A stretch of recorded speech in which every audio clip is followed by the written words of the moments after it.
자, 오늘 이 창세기 38장은 아주 난처한 내용들이 굉장히 많습니다. 그럼에도 불구하고 어쨌든 진행을 해야 되는데 사실 조금 아까까지 목양실에서 다시 한번 본문을 읽다가 내려왔는데 이럴 때 있어요. 뭔지는 알겠는데 야, 이걸 어떻게 설명을 해야 되나, 설명할 수 없는 그런 경우가 가끔 있습니다. 명쾌하지 않다는 말이 아니라 설명하기가 쉽지 않은 그런 이제 스토리로 크게 세 덩어리로 구조가 돼 있어요. 그런데 우선 이 38장 자체는 얼마나 문맥상 어색한 장인가 하면 37장 마지막 절에 이렇게 끝나는 거 기억나시죠? 그 미디안 사람들은 그를 애굽에서 바로의 신하 친위대장 보디발에게 팔았더라. 요셉이 드디어 형들의 음모에 걸려서 팔려가는 장면이죠. 그리고 이야기가 뚝 끊어져요. 그리고 사실 제대로 자연스럽게 넘어가려면 39장 1절로 가야 됩니다. 39장 1절 보세요. 1절만 한번 같이 읽어볼까요? 시작. 요셉이 이끌려 애굽에게 내려가매 바로의 신하 친위대장 애굽 사람 보디발이 그를 그리로 데려가 이스마엘 사람의 손에서 요셉을 산이라. 네, 이래야 스토리가 자연스럽죠.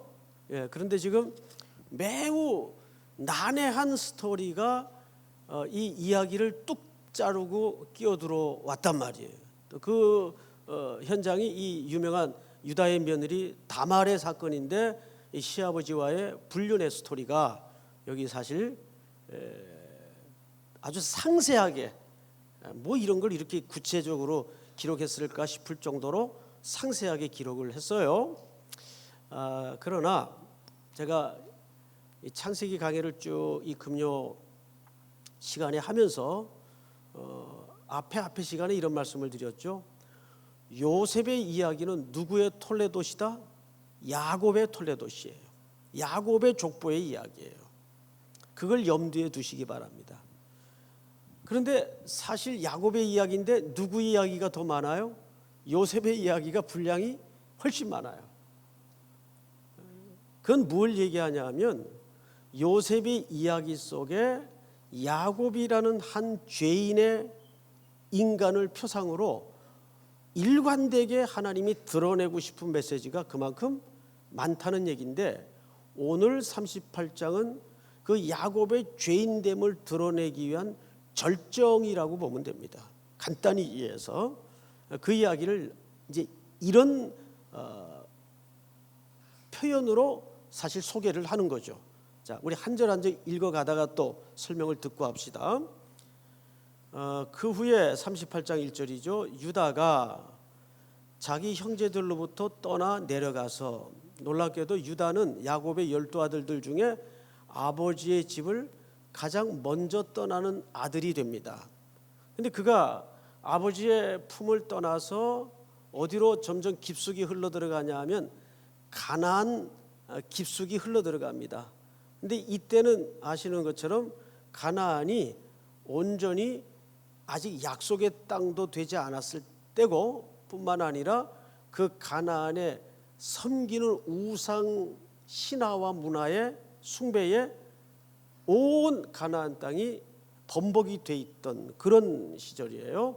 그런데 가나안 문화로 깊숙이 들어가서 유다가 거기에서 히라라는 가나안 친구를 하나 사귀게 돼요. 그리고 그와 이제 이야기가 이 이후에 굉장히 복잡하게 얽혀집니다. 자, 일단 넘어가십시다. 히라와 가까이 하니라 그랬어요. 그러니까 그만큼 그가 점점점 그 가나안 사람의 문화와 종교에 깊숙이 빠져들고 심취해 들어갔다. 그 정도로 이해를 하시면 정확합니다. 2절 유다가 거기서 가나안 사람 수아라 하는 자의 딸을 보고 그를 데리고 동침하니 그가 임신하여 아들을 낳습니다. 자, 그러면 결국 유다는 어느 여인과 결혼을 하게 된 것이죠? 가나안 여인과 결혼을 하게 된 거예요. 그러니까 이것이 다 히라라는 사람과 교제를 하면서 영향을 받은 가나안의 풍습이요 가치관이 이미 하나님의 자녀인 유다의 삶의 한복판에 깊숙이 들어갔다는 얘기입니다. 수라라는 여자와 결혼해서 세 아들을 낳게 됩니다. 자, 3절을 볼까요? 그가 임신하여 아들을 낳으며 유다가 그의 이름을 첫 아들은 누구죠? 엘. 이 엘이라는 말은 우리가 소위 이야기하고 있는 하나님 엘 그 의미가 아니고 단어 스펠이 달라요. 다른 스펠이에요. 그 다음에 두 번째는 다시 임신하여 아들을 낳고 그 이름을 누구라고 했죠? 오난이라고 했어요. 그리고 세 번째로 그가 또 다시 아들을 낳고 그 이름을 뭐라고 합니까? 셀라라 하니라. 그가 셀라를 낳을 때 유다는 거십에 있었더라. 아마 그때도 집에는 머물지 않았던 것 같아요. 자, 이제 그 머물지 않았던 이유가 뒤에 자연스럽게 소개가 되는데 읽다 보면 나옵니다. 6절 유다가 장자 엘을 위하여 며느리를 데려오죠. 그 며느리 이름이 누굽니까? 오늘 어쩌면 스토리의 주인공이 되는 다말이라는 여자예요. 다말. 이 다말이 왜 다말인가 하면 다말아 먹는다 뭐 그래가지고 다말이라고 그랬는지 하여간 이건 제가 그냥 말놀이 한 겁니다. 자, 성경을 좀 보십시다. 7절 다말이더라 유다의 장자 엘이 여호와 보시기에 악함으로 여호와께서 그를 죽이신지라. 하나님이 말이죠 사람을 직접 손대서 치시는 것은 여기가 최초로 등장하는 거예요. 그러면 이제 궁금하잖아요. 야, 이 무슨 죄를 지었길래 이렇게 막 직결 처분을 당했을까? 성경에는 정확하게 명시되어 있질 않아요. 그래서 학자들이 추정하기는 아마도 성적인 문제와 관련된 죄가 아니겠는가라는 정도로 추측적인 해석을 내놓을 뿐입니다. 그러나 명확히는 성경이 소개하지 않으니까 뭐 이런 추측도 있구나 정도로 넘어가면 돼요. 근데 그렇게 추측할 만한 이유가 또 있더라고요. 보니까 이 형제들이 전부 무슨 문제와 걸려 있죠? 성적인 타락의 문제와 전부 걸려 있는 걸로 보아서 이것이 집안 내력인가? 뭐 이런 연관을 지어서 그런 해석을 하는 학자들도 있더라고요. 자료를 찾아보니까. 자, 그러나 우리가 단정은 하지 않았으면 좋겠어요. 자, 8절 한번 같이 읽어볼까요? 시작. 유다가 오난에게 이르되 내 형수에게로 들어가서 남편의 아우된 본분을 행하여 내 형을 위하여 씨가 있게 하라. 자, 이건 신명기 25장에 나오는 유명한 형사라는 말은 형이 죽었을 때 율법입니다. 그 형은 형자고 사는 죽을 사자예요. 형이 죽었을 때 그 형수를 취해서 집안의 씨가 끊어지지 않게 하는 이 계대 혼인법이라고 신명기서에 있죠. 있어요. 그런데 이 계대 혼인법 같은 경우에는 사실 우리나라 고대 역사를 올라가면 우리나라에도 있었어요. 사실은. 그리고 고대 근동 지역에도 이런 유사한 계대 혼인법들이 성경에 제정되기 이전에도 그 주변 국가들이 가지고 있었습니다. 근데 이 모든 근거는 고대인이든 지금 현대인이든 가장 중요한 것이 뭐냐면 가문을 잇는 종족 보존이에요. 이 본질적인 의식이 인류는 원천적으로 강렬하게 갖고 있기 때문에 어느 민족이든지 심지어는 성경에도 그 계대 혼인법을 명시함으로써 씨가 끊어지지 않는 것이 얼마나 집안과 가문을 유지하는 데 중요한가를 설명하고 싶은 거예요. 그러니까 유다가 첫째 아들이 죽었으니까, 그리고 첫째 아들은 자녀를 만들지 못하고 죽었죠. 그러니까 생과부가 된 겁니다, 다말이. 그러니까 둘째에게 당연히 계대 혼인법에 근거해서 네가 들어가서 형의 실을 끊어지지 않도록 해야 되겠구나 했죠. 근데 이 양반이 듣는 척하고 엉뚱한 짓을 한 거예요. 자, 성경을 좀 볼까요? 9절, 오나니 그 씨가 자기 것이 되지 않을 줄 알므로. 이게 무슨 얘기냐면, 그래봐야 낳은 자녀는 누구 몫이 됩니까? 형님의 몫이 되는 거예요. 모든 상속도 그쪽으로 다 흘려가고, 자기는 말하자면 그냥 생산을 위한 도구로 쓰임 받는 것밖에는 안 된다는 단순한 생각 때문에 무슨 엉뚱한 짓을 하냐면, 자기 것이 되지 않을 줄 알므로 형수에게 들어갔을 때 그의 형에게 씨를 주지 아니하려고 땅에다가 배설을 합니다. 땅에다가 설정을 하는 거예요. 이것 때문에 이 사람도, 성경을 잘 보세요. 10절, 그 일이 여호와 보시기에 악함으로 여호와께서 그도 죽이시니. 자, 이 표현으로 봐서 첫 번째 죽음과 연관성이 있어요, 없어요? 그렇죠, 연관성이 있죠.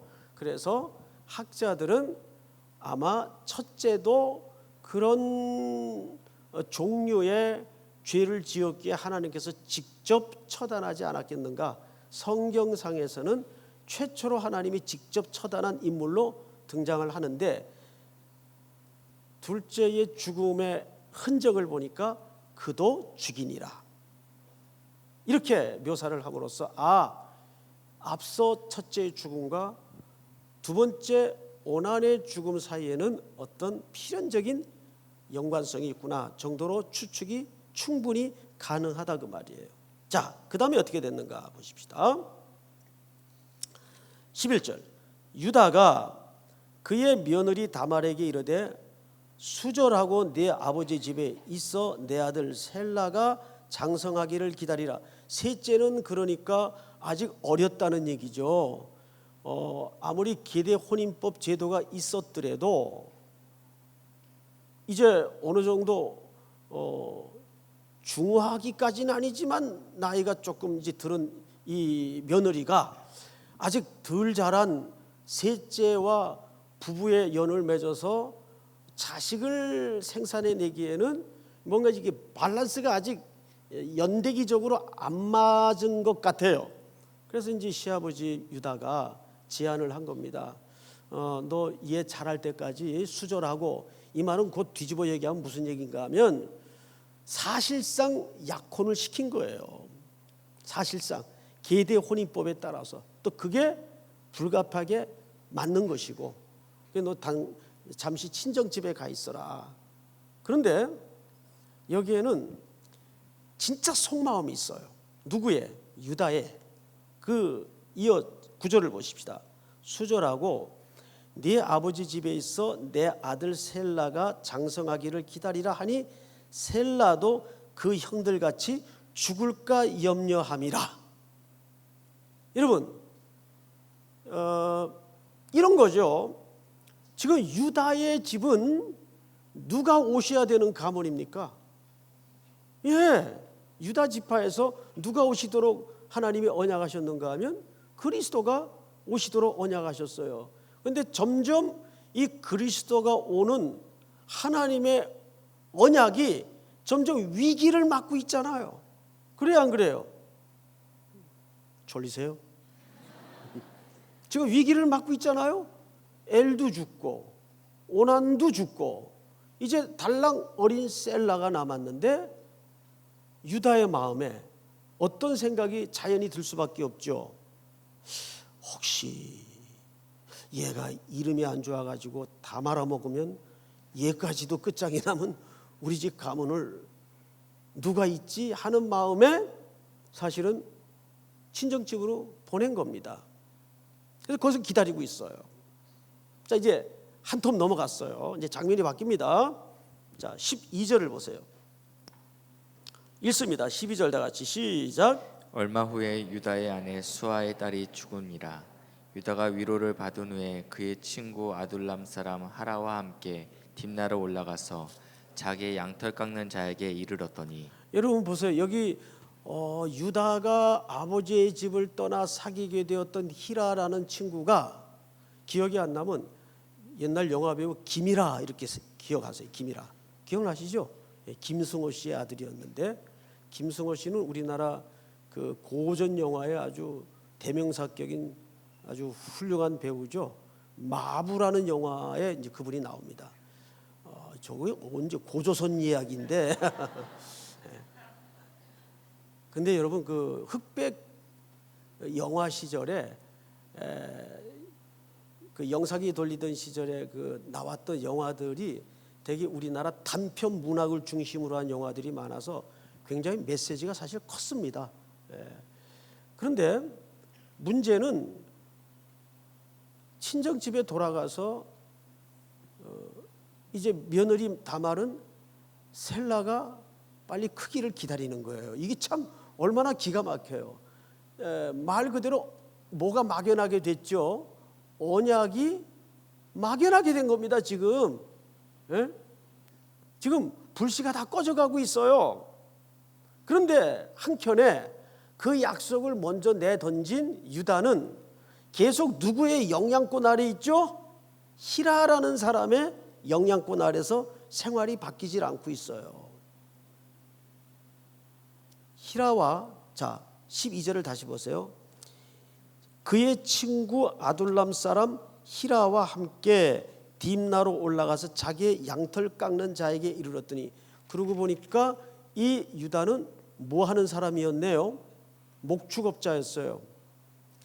그런데 양털 깎는 시기가 오면은 축제로다, 이 분위기가 온 도시와 마을을 뒤덮습니다. 그래서 먹고 마시고, 게다가 그때는 이 마을마다 대표적인 신전들이 있어서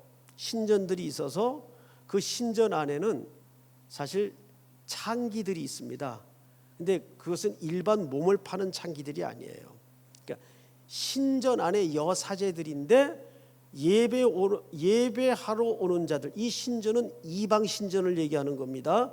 하나님께 경배하는 신전을 말하는 게 아니고 예배하러 오는 자들과 몸을 섞어서 그 지역에 섬기는 신들에게 교합하는 하나의 상징성을 갖게 됩니다. 그럼으로써 무엇을 기원할까요? 부와 생명과 풍요를 기원해요. 그래서 고대 시대의 이 신과는 성경을 이해하고 읽는데 굉장히 중요한 백그라운드가 됩니다. 말하자면 유다는 야곱의 아들이요 하나님의 자녀로서 이미 하나님에 대한 신앙이 점점점 퇴색해 갈 뿐만 아니라 혼잡을 넘어서 우상을 숭배하는 일에 깊숙이 들어가 있는 겁니다. 자, 이때 성경을 보십시다. 어떤 사람이 다말에게 소식을 전해줍니다. 친정집에 가 있는 다말에게 네 시아버지가 자기의 양털을 깎으려고 딥나에 올라왔다, 소식을 전한 거예요. 그러니까 며느리 입장에서는 이제 이런 생각이 든 거죠. 14절 다 같이 시작. 그가 그 가부의 의복을 벗고 너울로 얼굴을 가리고 몸을 휩싸고 딥나 길 곁 에나임 문에 앉으니 이는 셀라가 장성함을 보았어도 자기를 그의 아내로 주지 않음으로 말미암음이라. 역사는 여인의 결단들에 의해서 바뀝니다. 여인들이 참 용감해요. 이렇게 된 겁니다. 시아버지 유다가 분명 셀라가 장성하면 계대 혼인법에 따라서 이 유다의 가문에, 자기는 장남의 부인 아닙니까? 어쨌든 간에 장남의 와이프면 그 근본적인 원천적 책임 중에 하나가 이 집안에 대를 잇도록 하는 거예요.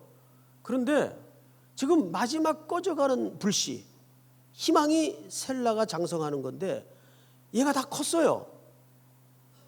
큰 걸 보았어요. 그런데도 시아버지 입에서는 아무 정갈이 없고 꼼꼼하고 소식이에요. 근데 마침 누가 소식을 전해주기를 네 시아버지가 지금 양치는 계절이 되어서 딥나에 와 있다. 그래? 알았어. 그리고 싹 표정을 바꾸어서 어떤 생애 중대한 결단을 하는 겁니다. 그리고 이제 수절의 상징인 과부의 의복을 벗습니다. 그리고 무슨 옷을 갈아입죠? 창기의 옷을 갈아입어요. 성경을 잘 보세요. 14절, 그가 과부의 의복을 벗고 노을로 얼굴을 가리고 몸을 휩싸고 딥나 길 옆 에나임 문에 앉으니 이는 셀라가 장성함을 보아서도 자기를 그의 아내로 주지 아니함으로 말미암음이라. 15절 다 같이 시작. 그가 얼굴을 가리었으므로 유다가 그를 보고 창녀로 여겨 길 곁으로 그에게 나아가 이르되 청하건대 나로 내게 들어가게 하라 하니 그의 며느리인 줄을 알지 못하였음이라.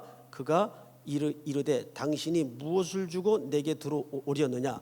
이게 참 얼마나, 소설도 누가 꾸며도 이런 소설을 못 쓸 거예요.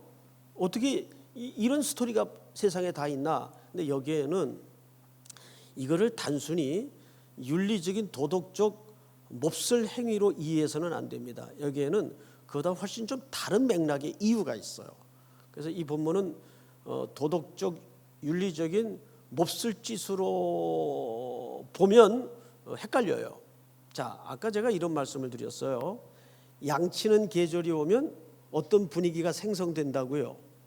네, 축제로구나 해서 사람들이 어디로 몰리냐면 그 신전이 있는 곳으로 다 모입니다. 그래서 그 안에 여사제들, 말하자면 창기예요. 성전 안에 합법적인 창기들인데 그들과 몸을 섞어요. 근데 그때 그 화대값이 얼마냐면 염소 새끼 한 마리입니다. 그런데 웬일인지 이 유다가 그 화대를 미처 준비하지 못했던 것 같아요. 성경을 볼까요? 17절. 유다가 이르되 내가 내 떼에서 염소 새끼를 주리라. 그가 이르되 당신이 그것을 줄 때까지 담보물을 주겠느냐. 그러니까 이 양반이 얼마나 회개하냐면 그 염소 새끼를 주겠다고 약속을 했는데 지금 가진 염소가 없어요. 뭔 소리인지 알겠죠? 그러니까 외상으로 하자 그거예요. 외상으로. 이 세상에. 그러니까 며느리 아니 창기 입장에서는 외상이 어디 있어? 외상이. 아 이거 좀 설교하기도 좀 불편하네. 아이 참. 근데 뭐 어떡하겠어요? 내용이 그런 걸. 그래서 굉장히 좀 낯이 뜨끈뜨끈해가지고 올라왔어요, 사실은. 그러니까 유다는 노골적으로 얘기해서 외상이 안 되겠냐? 안 된다. 내가 염소 새끼 한 마리 줄게. 여러분, 이 창기, 이 유다가 이 창기를 그저 자기 와이프가 죽었으니까, 죽었죠, 앞에서 죽었으니까 그냥 이제 상 치르는 기간도 지나고, 유대인들은 보통 그 부부지간에 사별을 할 경우에는 30일에서 70일을 봅니다. 상 치르는 기간을. 그런데 아니 지금 그 마누라 죽은 지 얼마나 됐다고 이 사람이 이런 몹쓸 짓을 할까? 이건 그런 개념이 아니에요. 양치는 계절이라는 걸 놓쳐서는 안 돼요. 그리고 그가 와서 지금 성전 창기인 줄 알고 거래를 하는 겁니다. 그런데 이 양반이 무슨 정신에 염소 새끼, 쉽게 현대판 용어로 변형을 해서 말씀을 드리자면 화대를 안 갖고 온 거예요. 그러니까 당연히 다말의 입장에서는 그러면 그 화대 가져올 때까지 뭘로 내가 그 담보물을 좀 다오. 담보물. 그러니까 담보물을 뭘 주냐면 자기 절대 그 몸에서는 분리시켜서는 안 되는 이것을 줍니다. 성경을 보세요. 이런 내용 읽으니까 성경 재밌죠? 16절, 18절 다 같이 시작. 유다가 이르되 무슨 담보물을 내게 주랴. 그가 이르되 당신의 도장과 그 끈과 당신의 손에 있는 지팡이로 하라.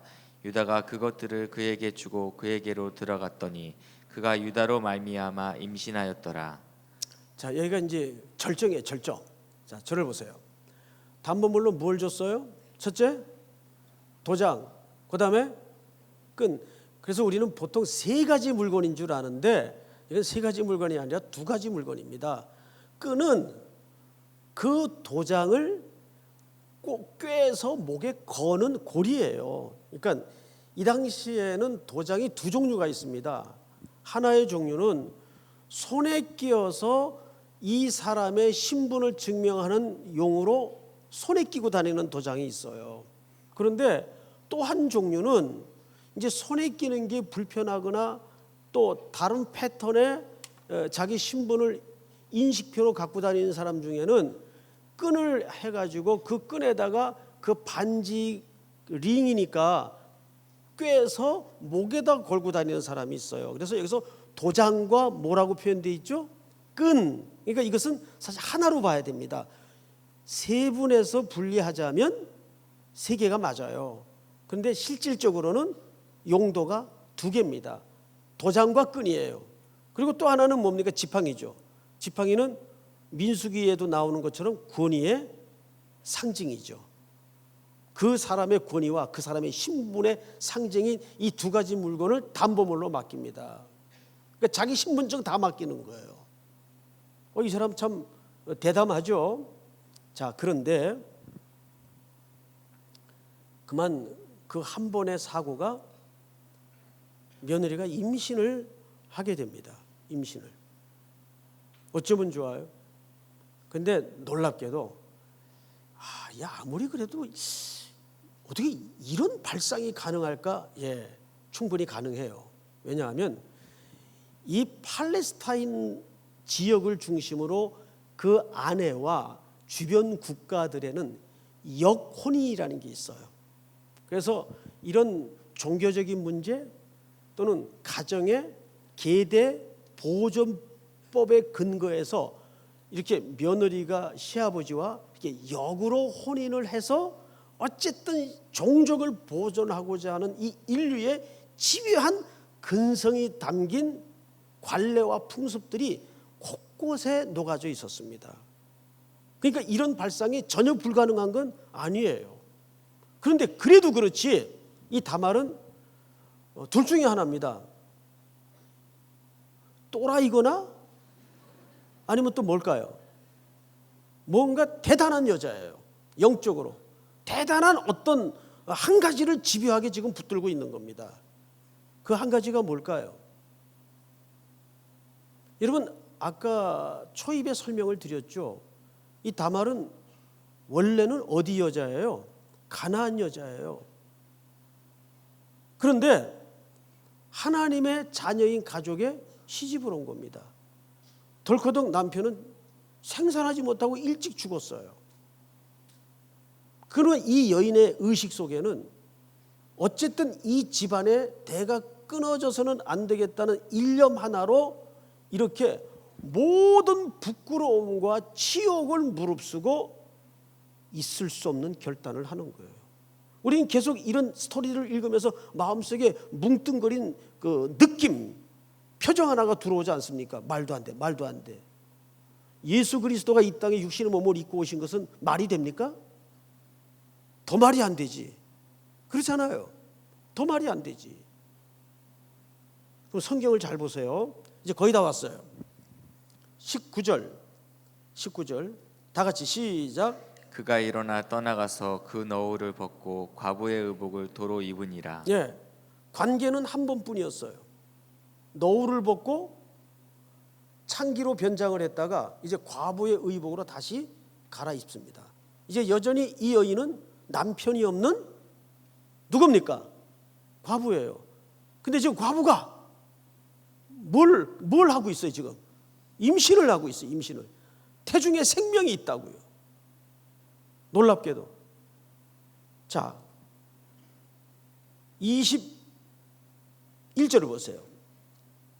20절부터 읽겠습니다. 유다가 그 친구 아둘람 사람의 손에 부탁하여, 히람이죠, 염소 새끼를 보내고, 자기가 직접은 차마 못 가겠던 모양이죠. 그 친구한테 그 화대를 챙겨서 보내고 자기가 담보물 좀 찾아오라 그럽니다. 찾으려 하였으나 그가 그 여인을 찾지 못한지라.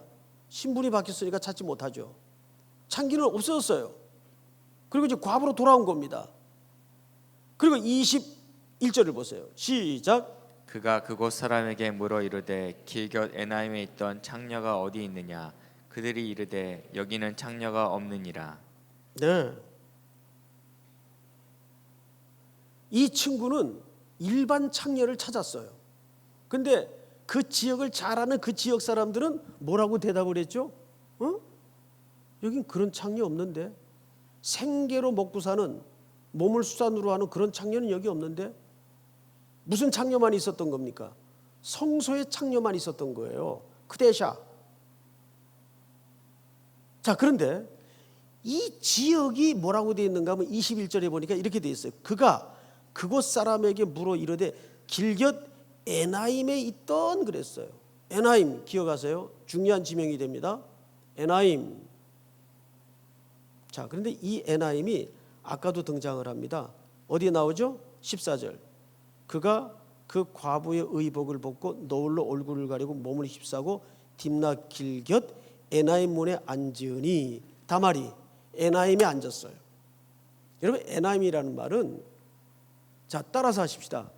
눈이 열리다. 그런데 유다는 에나임에서 눈이 닫혔어요. 왜 닫혔어요? 며느리로 보지 못했어요. 며느리를 뭘로 봤어요? 성전 창기로 봤어요. 그런데 성경을 잘 보세요. 22절. 그가 유다에게로 돌아와 이르되 내가 그를 찾지 못하였고 그곳 사람도 이르기를 거기에는 창녀가 없다 하더이다 하더라. 23절 시작. 유다가 이르되 그로 그것을 가지게 두라 우리가 부끄러움을 당할까 하노라. 내가 이 염소 새끼를 보냈으나 그대가 그를 찾지 못하였느니라. 석 달쯤 후에 어떤 사람이 유다에게 일러 말하되 네 며느리 다말이 행음하였고 그 행음함으로 말미암아 임신하였느니라. 유다가 이르되 그를 끌어내어 불사르라. 자, 아직도 유다는 며느리의 상황에 대해서 인지를 하고 있어요? 못하고 있어요? 인지를 전혀 못하고 있어요. 그러니까 친구의 이야기만 단편적으로 듣고 온 겁니다. 인지를 못하고 있어요. 아직도. 그러니까 며느리 소식을 들었는데, 이봐, 당신 그 친척집에 가 있는 며느리 있잖아. 수절시킨 며느리, 수술이 아니고 수절시킨 며느리. 그 임신했대, 임신. 그러니까 유다 입장에서는 돌아버리는 거죠. 뭐 이런 내 그럴 줄 알았다. 이름부터 마음에 안 들더니, 그러면서 화가 나가지고 어떻게 하라고요? 불살라 버리라. 여러분, 이 유대인들에게 화형은 태형과 돌로 치는 형보다 가장 극형이에요. 화형이 가장 극형이에요. 화형시켜버려라. 자, 그 다음 어떻게 될까요? 25절. 여인이 끌려 나갔을 때 사람을 보내어 시아버지에게 이르되 이 물건 임자로 말미암아 임신하였나이다. 청하건대 보소서. 이 도장과 그 끈과 지팡이가 누구의 것이니까 한지라. 26절 다 같이 시작. 유다가 그것들을 알아보고 이르되 그는 나보다 옳도다. 내가 그를 내 아들 셀라에게 주지 아니하였음이로다 하고 다시는 그를 가까이 하지 아니하였더라. 네. 자, 여기 이제 가장 메인 주제가 유다의 입에서 터져 나옵니다. 따라서 하십시다. 그는 나보다 옳도다. 이 과연 이 옳도다라는 말이 무슨 뜻인가 하면 이렇게 쓰여 있습니다. 체타카민 맨니라는 말을 써요. 체타카민 맨니. 이 말은 어떻게 설명을 해야 될까요? 맞다 틀리다의 개념은 아닙니다. 그는 나보다 옳도다라는 말은 이런 뜻입니다. 나는 틀렸고 네가 맞았다 의미도 아닙니다. 이 말은 네 판단과 네 결정과 네 행동이 표면적으로는 옳았다는 말처럼 들리지만은 그 여인은 결국은 끊어질 뻔했던 유다 가문에 오실 그리스도의 무슨 역할을 해냈습니까? 가교의 역할을 해냈어요. 다리의 역할을 해냈어요. 그러니까 이 여인은 마지막까지 이걸 잘 들으셔야 돼요. 누구를 바라보고 붙든 겁니까? 언약의 기준에서 예수 그리스도와 그 사랑과 그 은혜를 소망하고 바라고 붙든 겁니다. 그분으로 밖에는 소망이 없습니다. 이 여인은 믿음의 가정, 하나님의 자녀의 가정에 시집 와서 비록 남편이 죽었지만 악착같이 그 자비에 자기의 인생을 걸어버린 거예요. 그게 옳다 그 말이에요. 이해가 돼요, 여러분? 그래서 내가 처음에 이해가 안 될 거라 그랬잖아요. 그런데 여러분, 오늘 이 이야기는 사실 굉장히 중요한 얘기입니다. 상황이 어떻든 간에 뭐가 옳은 거예요? 주님을 바라는 게 옳은 거예요. 주님의 자비에 내 인생을 의존하는 게 옳은 거예요. 유다는 하나님의 자녀요 아들이었음에도 불구하고 거기에 인식이 희미했어요. 그냥 계속 우상 숭배에 가나안 문화에 쩌들러서 생육과 그냥 양떼의 번성, 재물의 번성에만 몰두해 있었어요. 거기에만 코박고 살고 있었어요. 그런데 이 다말이라는 이방 여인은 놀랍게도 오실 그리스도의 자비에 자기의 모든 걸 걸어버려요. 옳다는 정의가 뭐예요? 그리스도를 바라보는 거예요. 믿습니까? 성경에서 옳다는 정의는 틀렸다의 반대 개념이 아니라 어떤 상황 속에서도 예수만이 소망이고 예수에게 은혜가 있음을, 예수에게 답이 있음을 기대고 바라고 희망하는 거예요. 그것이 뭐 하는 것이라고요? 그것이 옳은 것이라고. 그것이. 믿습니까?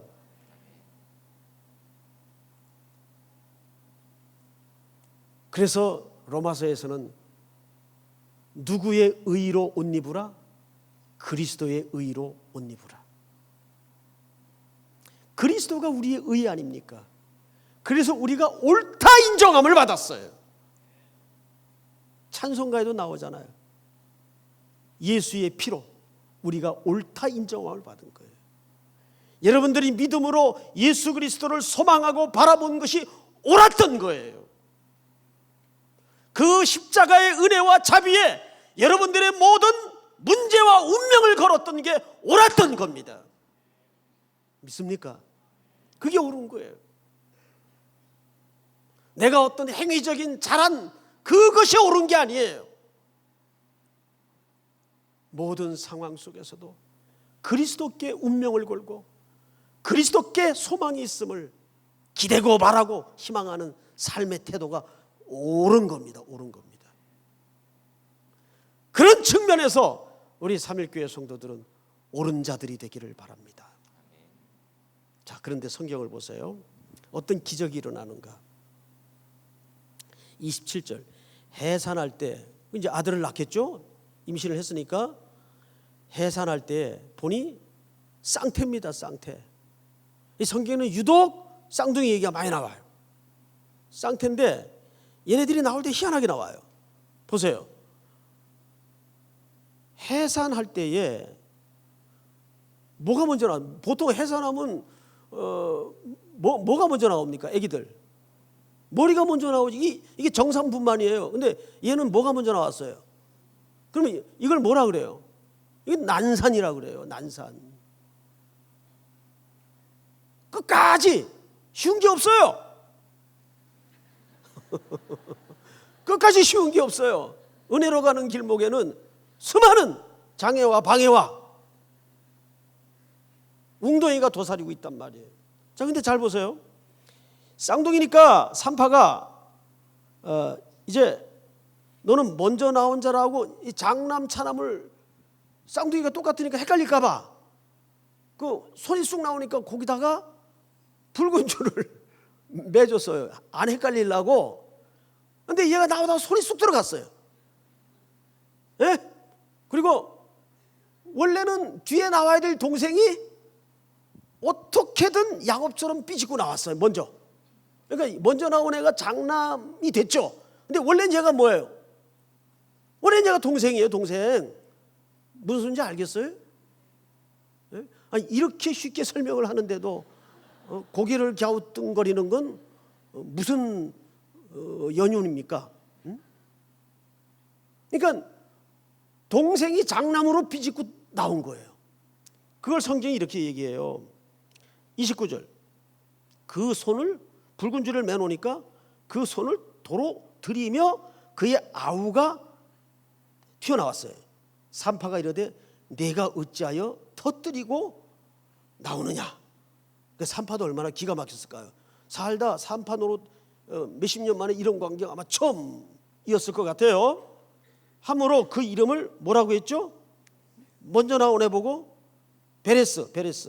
근데 이 베레스가 원래는 먼저 나오긴 했지만 생물학적으로 뭐예요? 그러니까 동생이에요, 동생. 그러니까 하나님의 오묘한 섭리 가운데 동생이 형이 된 거예요. 베레스 기억하세요? 그리고 이제 그 붉은 손가락에 줄맨 원래 형, 얘는 30절에 보니까 그의 형 곧 손에 홍색 실이 있는 자가, 나 웃다가 참 웃음밖에 안 나와 이게. 응? 뒤에 나오니 그의 이름을 세라라 불렀더라. 이렇게 돼 있어요. 자, 지금부터 얘네들의 운명이 먼 훗날 룻기 4장으로 넘어갑니다. 룻기 4장.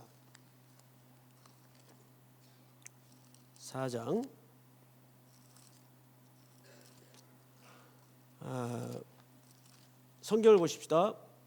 18절 17절부터 읽겠습니다. 그의 이웃 여인들이 그에게 이름을 지어주되 나오미에게 아들이 태어났다 하여 그의 이름을 오벳이라 하였는데 그는 다윗의 아버지인 이새의 아버지였더라. 베레스의 기본, 이거 어디서 봤던 이름이죠? 예? 이거 누굽니까? 이게 쌍둥이 동생인데 터지고 나오네. 손가락에 붉은 줄이 없는 애. 예. 베레스의 기본은 이러하니라. 베레스는 헤스론을 낳고 헤스론은 람을 낳고 람은 아미나답을 낳고 아미나답은 나손을 낳고 나손은 살몬을 낳고 살몬은 보아스를 낳고 보아스는 오벳을 낳고 오벳은 이새를 낳고 이새는 누굴 낳아요? 놀랍게도 베레스가 누구의 조상이었어요? 오실 그리스도의 조상이었어요. 이 이야기를 우리 최종적으로 마태복음 1장 가서 확인합시다. 자, 신약으로 넘어가요. 마태복음 1장 보시면 이렇게 되어 있어요. 자, 3절. 그냥 1절부터 합시다. 아브라함과 다윗의 자손 누구의 족보입니까? 예수 그리스도의 계보라. 아브라함이 이삭을 낳고 이삭이 야곱을 낳고 야곱은 유다와 그의 형제들을 낳고 유다는 다말에게서 누구를 낳아요? 베레스와 세라를 낳고 베레스는 헤스론을 낳고 헤스론은 람을 낳고 람은 아미나답을 낳고 아미나답은 나손을 낳고 나손은 살몬을 낳고 살몬은 라합에게서 부하스를 낳고 부하스는 룻에게서 오벳을 낳고 오벳은 이새를 낳고 이새는 다윗 왕을 낳으니라. 할렐루야. 이게 왕 중의 왕이신 예수 그리스도의 족보를 이루는 조상이 됩니다. 어느 여인의 집요함 때문입니까? 예, 이방 며느리 다말의 그 은혜를 간구하는 집요함 때문에 죽어도 나는 십자가 앞에 꼬꾸라진다라는 그 자비에 운명을 던지는 집요함 때문에 큰 언약의 위기를 맞았던 이 유다의 계보가 족보가 이 여인의 끈질긴 은총을 구하는 엎드림 끝에 이루어지는 거예요. 믿습니까? 네가 나보다 옳으니라. 네가 나보다 옳으니라. 그 옳다는 말은 무슨 말이라고요? 그리스도께 십자가의 희망과 은혜와 은총을 구하는 모든 삶의 태도를 얘기합니다. 믿습니까? 이 고백이 오늘 이 밤에도 여러분들의 수많은 눈물겨운 가슴 아픈 사연들을 끌고 나와 토하듯 기도할 때 하나님께서 그 기도 끝에 네가 옳다, 이 칭찬과 인정함이 있는 부르짖는 기도의 밤이 될 수 있기를 주의 이름으로 축원하고 축복합니다. 우리 찬양 하나 하십시다. 제가 오늘 여러분들 이 밤에 같이 부르고 싶은 찬양은 주께 가까이 날 이끄소서, 간절히 주님만을 원합니다. 채워주소서. 주의 사랑을 진정한 찬양 드릴 수 있도록 목마른 나의 영혼 주를 부르니 나의 마음 만져주소서. 가사를 생각하시면서 오늘 주신 말씀을 붙잡으면서 기도하십시다.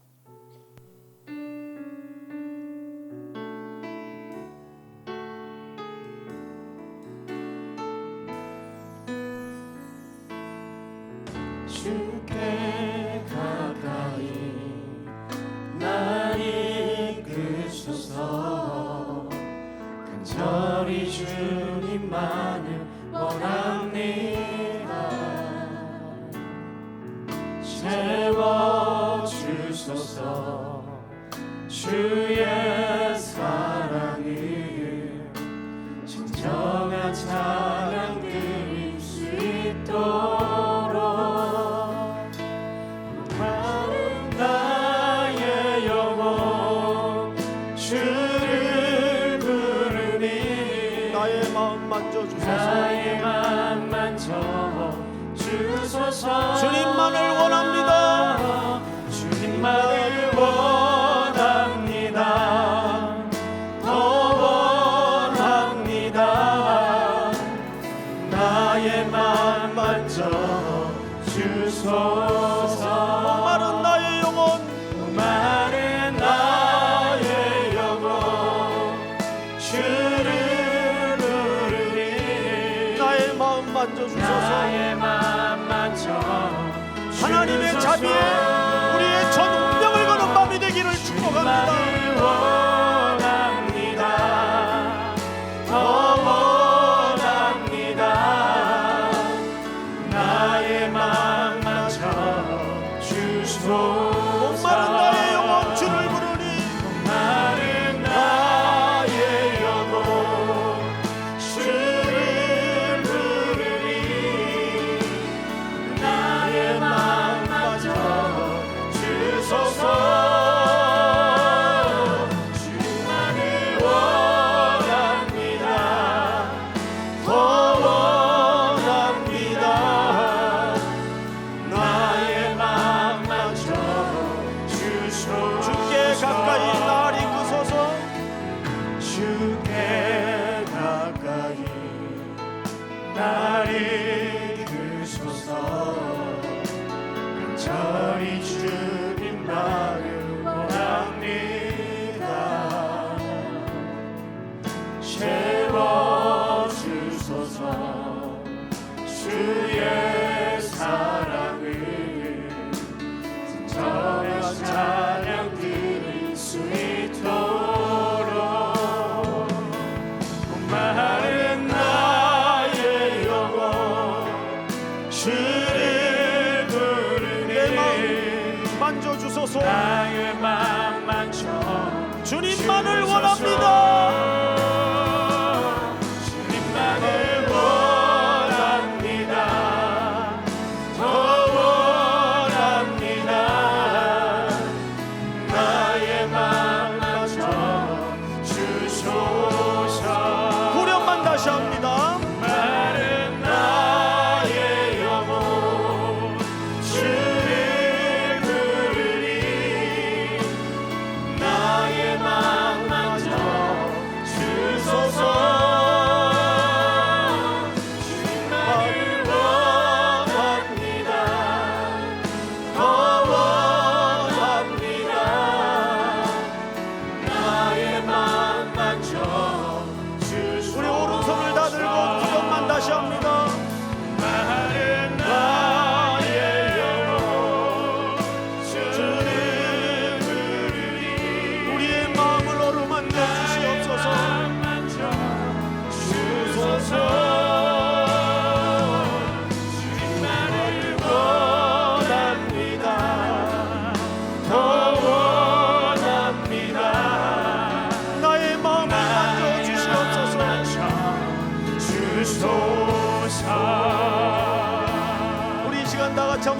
것입시다.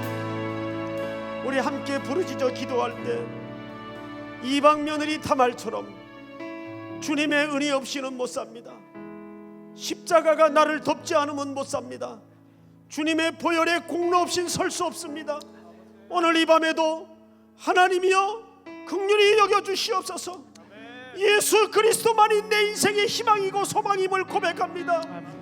주님만 필요합니다. 더욱 주님만 사모하는 밤이 되기를 원합니다. 오늘 여러분들의 모든 인생의 고단한 짐들을 내려놓고 십자가 앞에 엎드려 간절히 다말처럼 예수 그리스도를 희망하며 열망하며 소망하며 부르짖는 밤이 되기를 바랍니다. 우리 이 시간 다 같이 한번 주여 부릅니다. 주여